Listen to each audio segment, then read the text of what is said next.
This is just going to be a really, really, really quick blog post about the healing of the collective consciousness and feeling lost. I had a really strong feeling of sadness today, and I talked to Spirit and I asked,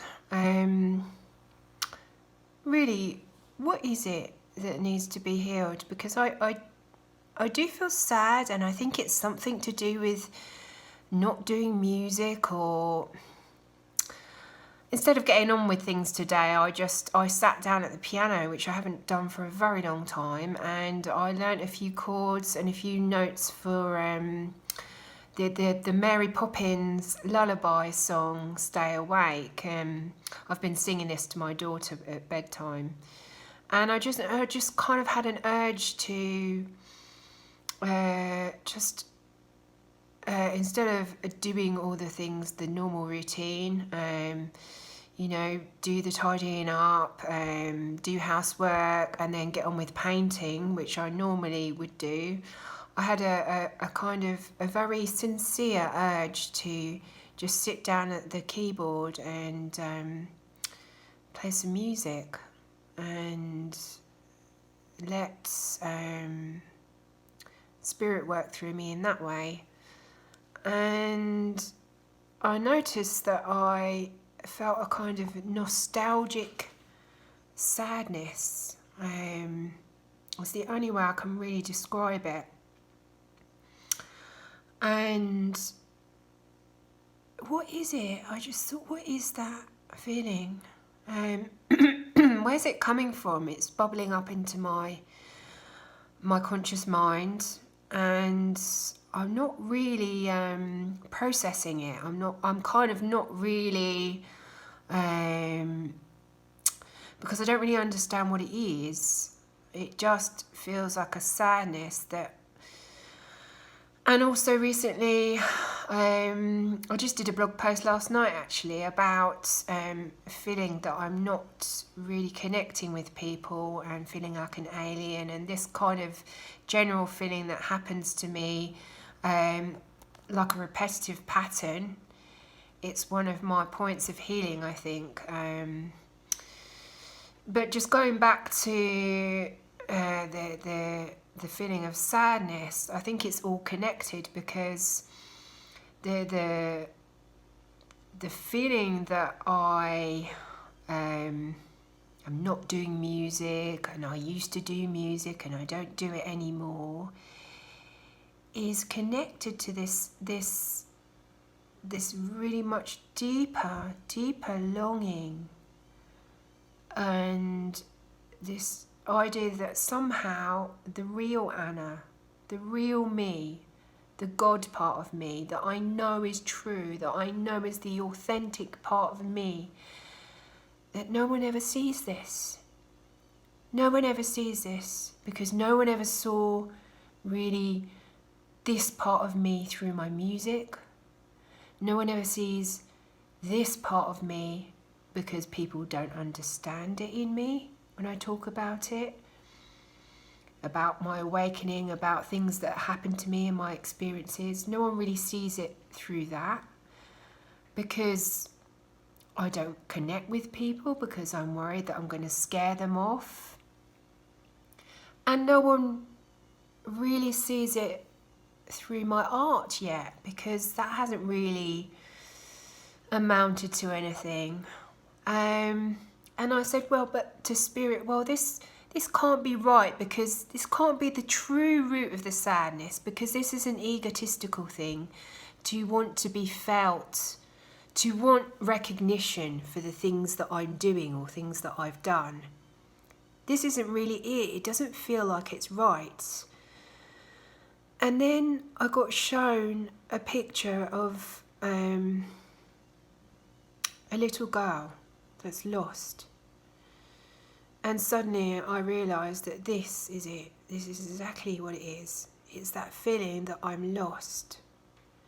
You know, I don't know if anyone's ever experienced that, but when you're a little child and you go out with your parents, and maybe you go shopping or something, and you're in the shop, you're bored, so you find something else to do. You pick stuff up on the products up on the shelf, and you play with them, and you get lost in your playing, enjoying yourself, and you turn around and your parents have gone, and for a moment you really feel yourself. In that moment your heart's rapidly beating and you really are aware of yourself on your own. I just want you to think of that thought for a minute, how it feels in your body. It's a devastating and horrific feeling to be lost. And collectively, this is our deepest fear, that we are lost, and we cannot be found, and we're alone. We're alone. We're by ourselves. There's no one here to help us. There's no one here to help us get back home. Who's going to know who I am? How are they going to know me, who I really am? Think about this, just for a minute, how it feels. It's so deep in the human psyche, in the human collective consciousness. It's very, very deep. It's the separation from God. It's the separation from Source. It's the feeling that, hang on a minute, I was with God 1 minute and now I'm not. Now I'm not with God anymore. I'm alone. And I've got to do all this by myself as a human being in a body. I've got to do it all, and I can't do that. I'm alone. I'm like a little child. I'm vulnerable and I'm lost and I'm helpless. And, you know, all these bad things could happen to me. I remember that feeling as a child of being lost. I don't know if any of you out there have seen that film Lion, about this little Indian boy who gets completely lost, and then he ends up with an adoptive family in Australia, and eventually he gets back and he finds his real mum, and he realises that his brother's been killed on the day that he got lost and went on the train. And this really, really, really touched something deep, deep, deep inside of me, this film. I cried and cried and cried when I watched this film. It's something that's so deep in the human consciousness, and is this feeling that we are supremely lost. We don't know who we are. Who am I? Is a question that comes up through awakening. Who am I? Why am I here? I'm so lost. I'm so on my own. I'm afraid, and all the thoughts of fear come up. All the collectively, all our different creative fear thoughts come up, and they combine, and together they're so powerful. And this feeling is so old. It's been with us since we've been here, since the moment, the birth of a human being, the birth of all time, the birth of space, the birth of all of creation. This thought, this fear thought has been. So today I connected with that, and I did some healing work on this separation, and how it feels in me, you know, because healing work is really, really personal. Everyone feels differently about these things, but really it's all the same. It's just different versions of the same thing. So yeah, that's just what I wanted to talk about. And I did some Reiki healing. So I did a collective Reiki healing on human consciousness for the separation. And while I was doing it, some thoughts popped into my head. The little girl lost. Yesterday I took my daughter to a soft play place, and another little girl who she'd known previously at a dance class she used to go to years ago, so she'd forgotten about her, she didn't remember who she was, but I remembered her, was there as well.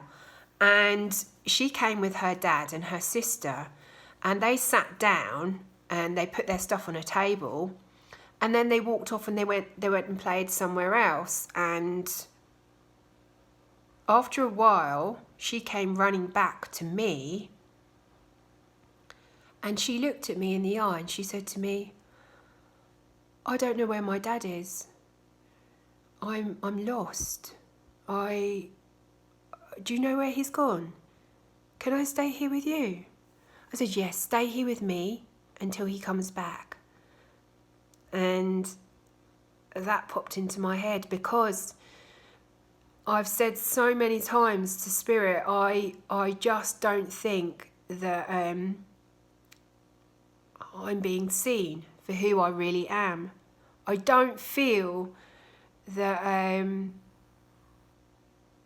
I suppose this is part of the awakening process, isn't it? And then I got shown this little girl, and I got told, "You don't know who you're reaching. You don't know who you're helping. All the children love you, and they look at you and they love you and they connect to you, the child part inside of you."